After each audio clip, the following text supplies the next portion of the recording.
সুকেশী অনন্য গুজে দেই পদ্ম ফুল। BTech Expert Non-Sticky Hair Care Oil. BTech Expert. Stay young.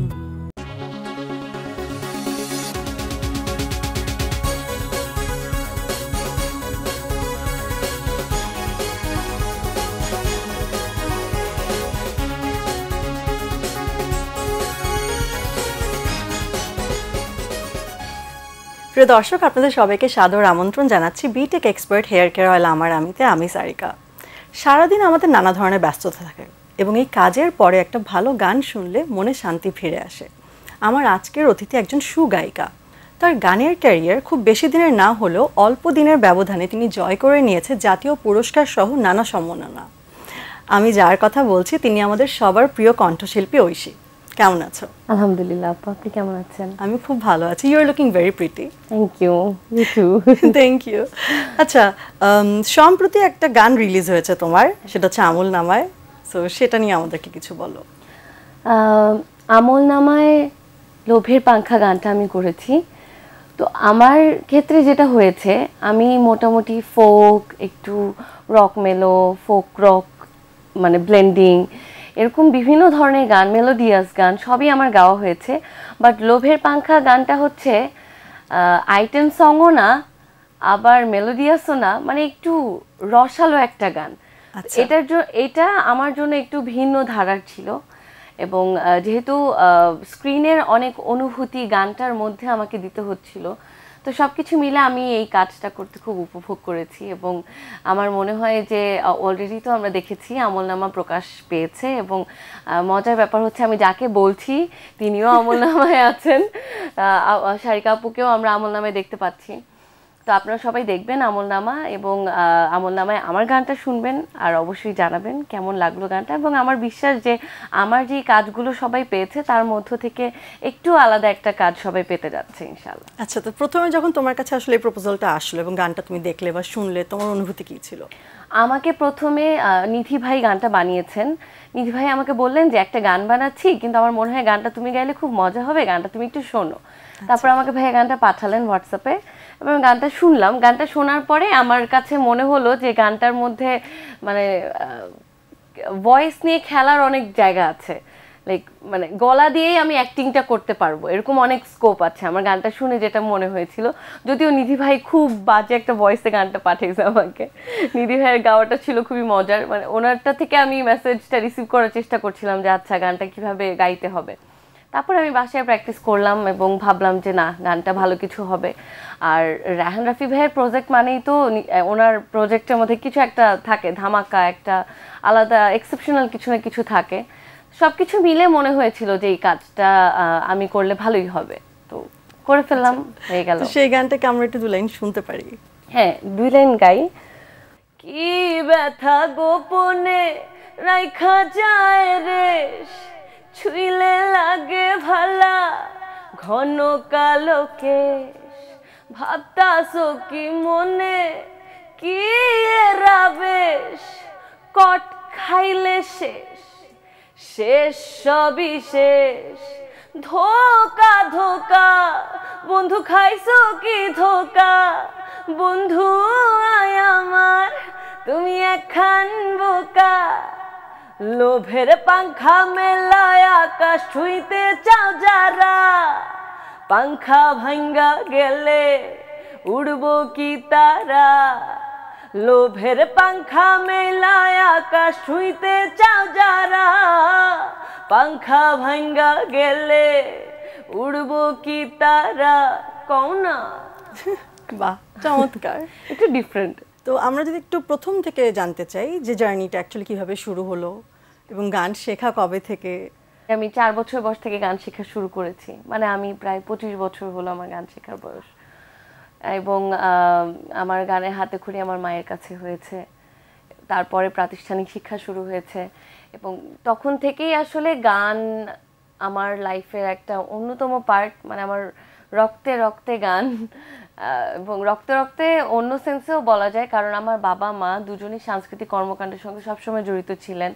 তো তাদের গান নিয়ে স্বপ্ন ছিল এবং আব্বু আম্মু যেটা বলতেন ছোটবেলায় যে তাদের স্বপ্নের ব্যাপ্তিটা হচ্ছে আমি, এবং আমার বাবা মা মঞ্চনাটকের সঙ্গেও সম্পৃক্ত ছিলেন। তো সবকিছু মিলে আমার আসলে একটা সাংস্কৃতিক পরিবেশে থাকাই লাগতো, মানে এটা বাধ্যতামূলক। তো গান আমি খুব ভালোবাসি ছোটবেলা থেকে। গাইতে গাইতে যেটা হয় যে ওই পিচ্চি মেয়েটা যখন কোথাও যেত, কোথাও গান শোনাতো, তখন সবাই একটা অন্যরকম এক্সপ্রেশন দিত, আরে এই ছোট্ট মেয়ে এত সুন্দর করে গাচ্ছে। তখন এরকম করতে করতে হলো কি যে হ্যাঁ, আমি এটা খুব উপভোগ করতাম। তখন আরো ভালো গাওয়ার চেষ্টা করতাম যে আজকে ফাটাই দিতে হবে যেন সবাই আজকেও সেম বলে। তো এরকম করতে করতে গান একদম মানে আমার সাথে মিলেমিশে গেল একদম। আসলে বুঝে ওঠার আগেই জিনিসটা হয়েছে। এবং আমি কমার্শিয়াল স্টেজ শো, মানে স্টেজে তো আমরা ছোটবেলায় যে ছড়া গান গাই বা বাচ্চাদের সাথে প্রাতিষ্ঠানিক যেই অনুষ্ঠানগুলো করি, সেগুলোতে তো আমার প্রথম শুরু 2003 সালে। কিন্তু আমি কমার্শিয়াল স্টেজ শো, মানে এখন যেরকম একটা স্টেজে কমার্শিয়ালি গান গাইতে যাচ্ছি, সেই স্টেজ শো আমার শুরু হয়েছে 18 বছর হয়ে গেছে। অনেক লম্বা সময়। আচ্ছা, আমি যদি জানতে চাই, প্রায় 18 বছর ধরে স্টেজ আমার ঘরবাড়ি হয়ে গেছে একদম। আচ্ছা, আমি যদি জানতে চাই যে প্রথম তোমার কাছে কি মনে হয় যে দর্শক কবে তোমাকে অ্যাকচুয়ালি ডিসকভার করলো? আমার মনে হয় যে আমার জীবনটা আসলে সবার চেয়ে আলাদা। আমি তো আজকে একটু অন্যরকম করেই বলি, সব ইন্টারভিউতে তো আসলে একটা গদবাঁধা রিপ্লাই দেওয়া হয়। আমার কেন মনে হয় আমার জীবনটা আলাদা?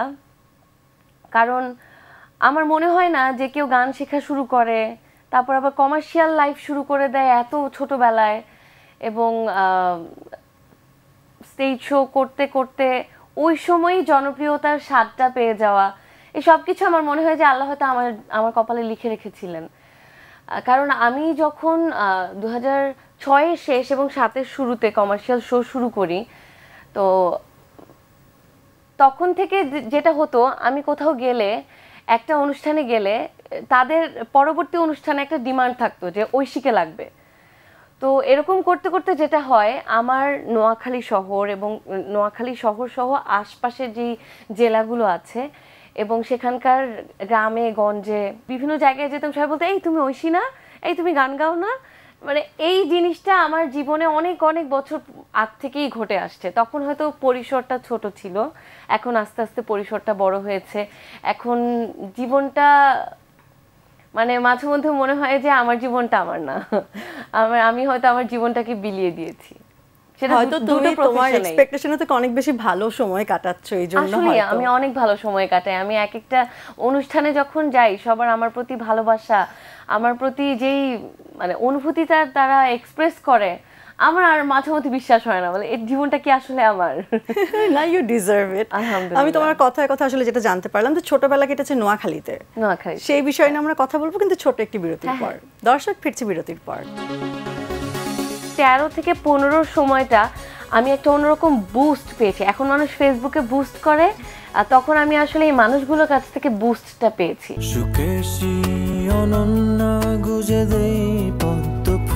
BTech Expert Non-Sticky Hair Care Oil. BTech Expert. Stay young. দর্শক, ফিরে এলাম বিরতির পর। আপনাদের সবাইকে আবারও স্বাগত জানাচ্ছি BTech Expert hair care oil আমার আমিতে। কথা হচ্ছিল ঐশীর সাথে। যাওয়ার আগে বলেছিলাম যে তোমার ছোটবেলা কেটেছে নোয়াখালীতে। হ্যাঁ, সেই ছোটবেলাটা কিরকম ছিল এবং সেখানকার পরিবেশটা কিরকম ছিল, কবে ঢাকায় আসা হলো, এই জায়গাটা একটু জানতে চাই। আমার প্রথম ছোটবেলা কেটেছে রংপুরে। আমার বাবার চাকরি সূত্রে আমরা রংপুর ছিলাম। তারপরে আমরা 2003 সালে নোয়াখালীতে চলে যাই, এবং আমার গানের জার্নিটা শুরু হয়েছিল রংপুরেই। যেটা বলেছিলাম, মায়ের কাছে প্রথম হাতে খড়ি, এবং তারপর রংপুর শিশু একাডেমিতে আমি ভর্তি হয়েছিলাম। কিন্তু আমার কাছে যেটা মনে হয় যে আমার গানটা আসলে অ্যাক্টিভলি শুরু হয় নোয়াখালী আসার পর। কারণ যেহেতু আব্বু সাংস্কৃতিক কর্মকাণ্ডের সঙ্গে জড়িত ছিলেন, আম্মু জড়িত ছিলেন, মঞ্চনাটক করতেন তারা, এবং আমার বাবা আমাদের নোয়াখালী জেলা শহরে যে সাংস্কৃতিক অনুষ্ঠানগুলো হতো, বিশেষ করে আমাদের একটা জায়গা আছে বিজয় মঞ্চ, সেখানে সেই জায়গাটাকে ঘিরে সবসময় প্রত্যেকটা অকেশন, বৈশাখী মেলা বলি, স্বাধীনতা দিবস, বিজয় দিবস, সব সময় ওই জায়গাটাকে ঘিরে একটা বড় মেলা হয়, এবং ওখানে একটা বিজয় মঞ্চ আছে, ওই মঞ্চে সবসময় গানের আয়োজন হয়। তো এগুলোর সঙ্গে আমার বাবাও জড়িত থাকতেন। তো যার কারণে আমার কাছে মনে হয় যে কালচারালি আমি আরো বেশি ইনভলভড হয়েছি নোয়াখালীতে আসার পর, 2003-এর পর থেকে। তো তো এবং আমার যিনি শিক্ষক তখন আমাকে শেখাতেন, ও তাদের সঙ্গেও আমার বাবার বন্ধুত্বপূর্ণ সম্পর্ক ছিল। তো সব কিছু মিলে ওই সময় আমার আসলে গানের সঙ্গে সম্পৃক্ততাটা আরও বেশি বেড়ে যায়। আর এই তো এরপর আস্তে আস্তে তখন থেকে কি অ্যাকচুয়ালি তুমি জানতে যে এটাকেই তুমি ক্যারিয়ার হিসেবে নিবে? জানতাম বলতে কি, মানে আমার ছোটবেলাটা এমনভাবে কিভাবে যেন আসলে গান করতে করতে সবাই পছন্দ করছে, আদর করছে, আচ্ছা এইভাবে করতে করতে করতে সময় পার হয়ে গেল। আমরা কিন্তু আসলে কখনো চিন্তা করিনি যে আমি কমার্শিয়ালি গান করব, প্রফেশনালি গান করব, ঢাকায় চলে আসব, এখানে একটা অন্য জীবন হবে। এটা কিন্তু আসলে নোয়াখালী শহরে ভেবে আমিও ভাবিনি, আমার পরিবারও এভাবে কল্পনা করেনি। আমরা আসলে এই ভাবনাটা আসলে বদলালো কবে যাচ্ছিলাম? বদলানো আমার যখন আমার বাবা আসলে আমার ম্যানেজমেন্ট করতেন সব সময় ছোটবেলা থেকে, এবং আমার বাবা যাওয়ার পর থেকে আমার মা হয়ে গেছেন আমাদের বাবা। তো আমার ম্যানেজমেন্ট এখন আমার মা করেন, মানে আমার আম্মু হচ্ছে আমার ম্যানেজার।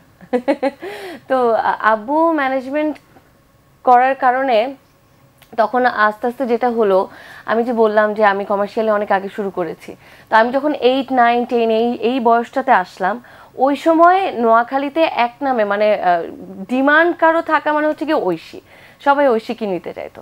তখন আমার বাবা অনেক স্ট্র্যাটেজিক্যালি জিনিসগুলো হ্যান্ডেল করতেন, এবং এটা করার কারণে যেটা হয়েছে যে দেখা গেল যে আস্তে আস্তে আমার পজিশনটা আরও উপরে উঠতে থাকে। আমার ওই নোয়াখালী, লক্ষ্মীপুর, কুমিল্লা, ফেনী, আমাদের আশপাশে যেই জেলাগুলো আছে, তখন আব্বু আস্তে আস্তে ভাবলেন যে আমরা আরেকটু বড় পরিসরে চিন্তা করি। তো এর মধ্যে আমার 2012 সালে একটা মিক্সড অ্যালবামে কাজ করা হয়, হৃদয় মিক্স 3। তো এই 12 সালে হৃদয় মিক্স 3টা করার পরে আমার বাবার কাছে মনে হলো যে এবার তোমার সলো অ্যালবাম করব। তো তখন আব্বু সিদ্ধান্ত নিলেন ফাইনাল যে একটা গানের কাজ দিয়ে আমরা শুরু করি। তখন আমরা ঢাকায় এসে আমার একটা গানের কাজ শুরু করলাম। এটা 13 সাল থেকে কাজটা শুরু হয়, এবং আমার প্রথম একক অ্যালবাম লেজার ভিশন থেকে প্রকাশ পেয়েছে 2015 সালে। তো এবং গানগুলো লিখেছেন 10টা গান রবিউল ইসলাম জীবন, সুর সঙ্গীত আয়োজন করেছেন ইমরান মাহমুদুল। তো এই 10টা গানের আসলে প্রথমে শুরু হয় একটা গান দিয়ে। একটা গান করার পরে আব্বু বললো যে আমরা আরো কিছু গান করি। এরকম বলতে বলতে 10টা গান হয়ে গেল, এবং হতে হতে প্রায় 2-2.5 বছর চলে গেল, 2013 থেকে 2015। এবং 15তে এসে ফেব্রুয়ারি 7 তারিখে আমার অ্যালবামটা লঞ্চিং হয়, আমার ডেটটাও মনে আছে এখনো। এবং এই 2013 থেকে 15 এই সময়টার মধ্যে আমার জীবনে পড়াশোনার ক্ষেত্রেও একটা ট্রানজিশন যায়। 13 সালে আমি এসএসসি পরীক্ষা দিয়েছি, এবং 15 সালে আমি এইচএসসি পরীক্ষা দিয়েছি। তো ফেব্রুয়ারিতে লঞ্চিং হওয়ার পরেই কিন্তু আবার আমি নোয়াখালী ফিরে যাই, কারণ আমি এইচএসসিটাও আমি নোয়াখালী থেকেই কমপ্লিট করেছি। তো এইচএসসি পরীক্ষা দিলাম, এর মধ্যে আমার অ্যালবাম রিলিজ হলো। আর এই মাঝখানের এই সময়টাতে আমি ইলেকট্রনিক এবং প্রিন্ট মিডিয়ার মানুষদের কাছে অনেক অনেক কৃতজ্ঞ। আজকে অনুষ্ঠানটা মনে হয় আমার জীবনের গল্প বলছি, আমার খুব ভালোই লাগছে। তো আমি ইলেকট্রনিক এবং প্রিন্ট মিডিয়া মানুষগুলোর কাছে এই কারণে কৃতজ্ঞ, কারণ তখন আমি একটা নতুন মেয়ে, আপু তুমিও তো মিডিয়াতে কাজ করো, তুমি রিলেট করতে পারবা। একটা নতুন মেয়েকে যদি মিডিয়া সাপোর্টটা না দেয়, তাহলে কিন্তু তার পক্ষে সহজে পরিচিতি পাওয়াটা সম্ভব না। 13 থেকে 15 সময়টা আমি একটা অন্যরকম বুস্ট পেয়েছি। এখন মানুষ ফেসবুকে বুস্ট করে, তখন আমি আসলে এই মানুষগুলোর কাছ থেকে বুস্টটা পেয়েছি, যার কারণে 15তে আমার অ্যালবামটা রিলিজ হওয়ার পর আমি একটা অভূতপূর্ব সাড়া পাই। এবং তখন 15-16 ওই সময়টা হচ্ছে একটা ট্রানজিশন পিরিয়ড, যেই সময়টাতে অ্যালবামটা আস্তে আস্তে হারিয়ে যাচ্ছিল এবং সবাই ইউটিউবের দিকে চলে আসছিল। তো আমার ওই 10টা অ্যালবামের মধ্যে একটা গান মিউজিক ভিডিও করা হয়েছিল, যেটা আবার ইউটিউবেও আবার ভালো সাড়া ফেলা শুরু করে। এবং আমার এখনো মনে আছে লেজার ভিশন থেকে আমার অ্যালবামটা রিপ্রিন্ট করা হয়। সো যেই সময়টাতে ট্রানজিশন পিরিয়ডটাতে অ্যালবাম হারিয়ে যাবে একটা সময়, তখন আবার অ্যালবাম রিপ্রিন্ট করা কিন্তু এটা একটা সফলতা, আমার জন্য সফলতা। তো সব কিছু মিলে এই সময়টাতে যখন এই ট্রানজিশনটা শুরু হলো, এবং 15তেই যখন দিলকি দেওয়া হয় না প্রকাশ পেলে এবং সবাই শুনলো আমার দিলকি দেওয়া হয় না, একটা অন্যরকম ম্যাসিভ হিট হলো। এরপরে আসলে আর কখনো ফিরে তাকাতে হয়নি। এবং আমরা আসলে আমার রাস্তা অনেকগুলো মোড় নিয়েছে, এবং প্রত্যেকটা মানে যতবার আমি রাস্তা মোড় নিয়েছি ততবার মনে হচ্ছে একটা সুন্দর একটা জায়গায় এসে পৌঁছালাম। তো তখনই আর কি আমার বাবা সিদ্ধান্ত নেন যে ঠিক আছে, তুমি তাহলে ঢাকায় এসে কোচিং করো এবং তোমার ভর্তিটা আমরা ঢাকায় করব। তারপরে আমি ঢাকায় আসলাম, কোচিং করলাম এবং আমি সমৃতা মেডিকেলে ভর্তি হলাম এবং আমার অন্যরকম একটা জার্নি শুরু হলো। এভাবে ঢাকা চলে আসলাম, জীবনটা পাল্টে গেল। মানে জীবনটা আসলে সবসময়ই আমার মিউজিক্যাল ছিল। শ্রোতারা নিশ্চয়ই এটার জন্য খুব খুশি যে তোমার জীবনে এই চেঞ্জটা এসছে, বিধায় তোমাকে তারা পেয়েছে। আমরা তোমার সম্পর্কে আরো জানবো, শুনবো, কিন্তু আরেকটা বিরতির পর। দর্শক, ফিরছি বিরতির পর। তোর ভাবনায় সীমায় ডুবে থাকি সারাক্ষণ।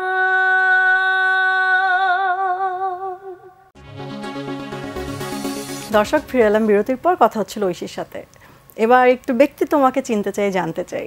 ওকে ওকে ঐশী, তোমাকে যদি বলি যে নিজেকে ডিফাইন করতে, কিভাবে করবে? আমি খুবই সহজ মানুষ, মানে আমার মনের মধ্যে কোনো প্যাচ নাই। আমি যে কোনো জিনিস খুব সহজে চিন্তা করতে পছন্দ করি এবং আমার মনে হয় যে আমি যখন কোনো কাজ করি, যদি করি তাহলে খুবই অর্গানাইজড ওয়েতে করি। মানে যখন করবো আমার মাথায় আমি গুছাই নিই যে এভাবে এভাবে এভাবে করলে আমি জিনিসটা গুছায় করে ফেলতে পারবো। আর কি বলবো, আমার মনটা অনেক নরম, আমি খুব দয়ালু। ক্যাটাগরি বললে বলতে পারবো। আমাকে নিজের একটা ভালো দিক, একটা খারাপ দিক। খারাপ দিক হচ্ছে আমার রাগ। আচ্ছা, আমার রাগটা আমার খুবই খারাপ দিক। আমি এটা ঠিক করতে চাই এবং চেষ্টা করছি, জানি না কতটুকু পারছি, আমার কাছের মানুষও বলতে পারবে। আর ভালো দিক হচ্ছে আমি খুব ভালো একটা মেয়ে। আমার মতো মেয়ে এই পৃথিবীতে অনুবীক্ষণ যন্ত্র দিয়ে খুঁজলেও পাওয়া যাবে না। এটা আমি প্রাউড ফিল করে বলতে পারি। আমি এভাবে কখনো কাউকে বলতে শুনিনি, বাট নিজেকে আমি এটা একদম প্রাউড ফিল করে বলতে পারবো, আমি খুবই ভালো একটা মেয়ে। মানে এই কথাটাকে আর কিভাবে ভেঙে বলতে হবে জানি না, কিন্তু আমি জানি আমি খুবই ভালো। এটা বলার আরো একটা কারণ হতে পারে, আসলে আমাদেরকে সবাই স্ক্রিনে হোক বা দূর থেকে হোক শুধু হয়তো স্টেজে দেখছে, পার্সোনাল লাইফে তো আসলে আমাদেরকে দেখে না। তো আমি আসলে ব্যক্তি মানুষটা খুবই ভালো একজন মানুষ, এটা আমি গর্ববোধ করে বলতে পারি। বাহ, চমৎকার। আচ্ছা, তুমি বলছিলে যে তোমার অনেক রাগ, তো যখন আসলে রেগে যাও কি করো? কান্নাকাটি করি। আচ্ছা, আমি রাগলে যদি চিৎকারও করি তাও কাঁদতে কাঁদতেই করি। এটা আমি নিজেই এটা ঠিক করতে চাই, আমার খুবই খারাপ দিক। আর আমি আসলে অনেক কাঁদি, আমি খুবই ইমোশনাল, কথায় কথায় কথায় কথায় আচ্ছা, অবসরের সময় কি করা হয়? অবসর আসলে পাওয়া হয় না, তো গান আর পড়াশোনা নিয়ে খুব ব্যস্ত একটা সময় কেটে যায়, সব সময় ব্যস্ততার মধ্যেই থাকতে হয়। আর ইদানিং যেটা হয়ে গেছে, অবসর পেলে ঘুমাতে ইচ্ছা করে, ঠিক আছে, কিন্তু থাকে না অনেক সময় একটা লম্বা গ্যাপ পেলাম, এখন খুব ফ্রি, ওই সময়গুলোতে আমার আঁকাকি করতে ভালো লাগে। আচ্ছা, আর ফ্যামিলির সাথে তো থাকি, আমি সবসময় চেষ্টা করি। ফ্যামিলিতে কে কে আছে? ফ্যামিলিতে আমার মা আছেন, আমার 2 ভাই আছেন, আর আমার শ্বশুর বাড়ি ফ্যামিলিতে আমার শ্বশুর শাশুড়ি বলতে লজ্জা লাগে, বাপ্পি, মামনি, আর আমার দেবর আছে দুটো ভাই, আর আমার জামাই। আচ্ছা, তো জামাইয়ের সাথে কোথাও ঘুরতে যাওয়া হয়? জামাইয়ের সাথে আমার সবসময় ঘোরাফেরার মধ্যেই কাটে। মানে আমরা হচ্ছে গিয়ে খুবই টেকনিক্যালি হ্যান্ডেল করি, অ্যাজ ইফ আজকে সারাদিন খুব ব্যস্ত সময় গেল, রাতে হয়তো 8টায় আমি ঘরে ফিরলাম, দেখা গেল যে 8টা থেকে 10টা ওর সাথে আমার এলাকা ঘোরা হয়ে গেছে। মানে আমরা হচ্ছে হুটহাট প্ল্যান করে, মন চাইলো বাসার নিচে নেমে বাইকে করে ঘুরলাম, ঘুরে ফিরে একটু হালকা খাওয়া দাওয়া করে বাসায় ফিরলাম। সো আমরা আসলে সময় বের করে নিয়ে সময়টাকে সুন্দর করে ফেলি। এটা ভীষণ প্রয়োজন আসলে। হ্যাঁ, আরেকটা বিষয় একটু জানতে চাই যে হাজবেন্ড কতটা সাপোর্টিভ কাজ নিয়ে? অনেক সাপোর্টিভ। বাহ, অনেক, আলহামদুলিল্লাহ। আমি আসলে খুবই সৌভাগ্যবান।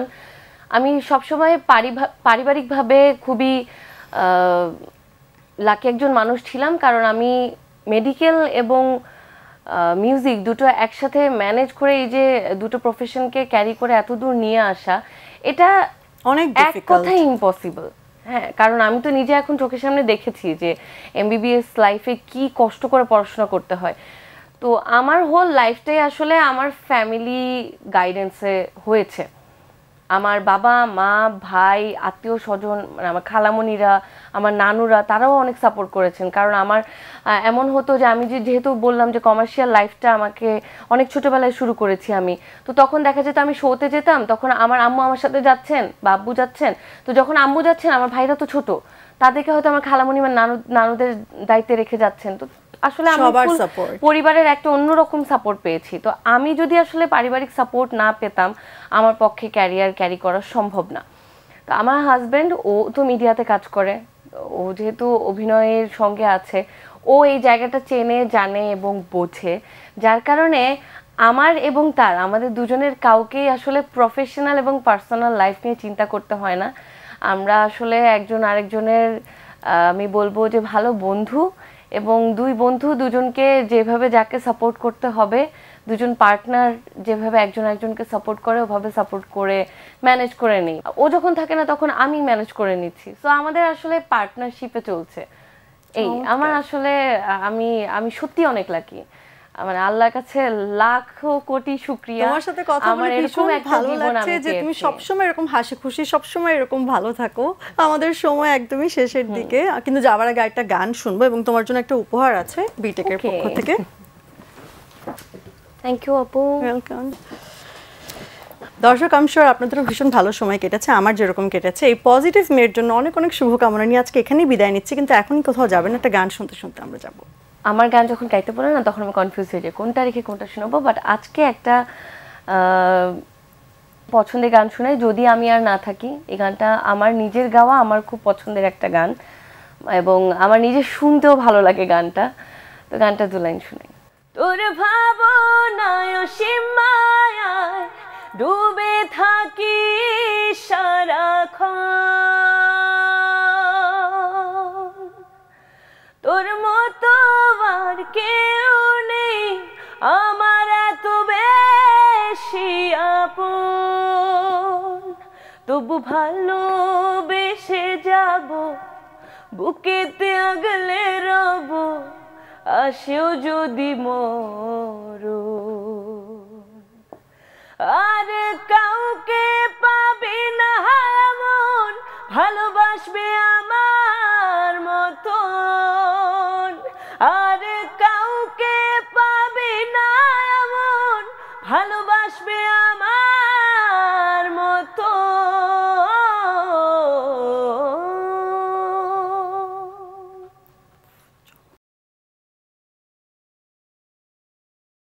সুকেশী অনন্যা গুজে দেই পদ্ম ফুল।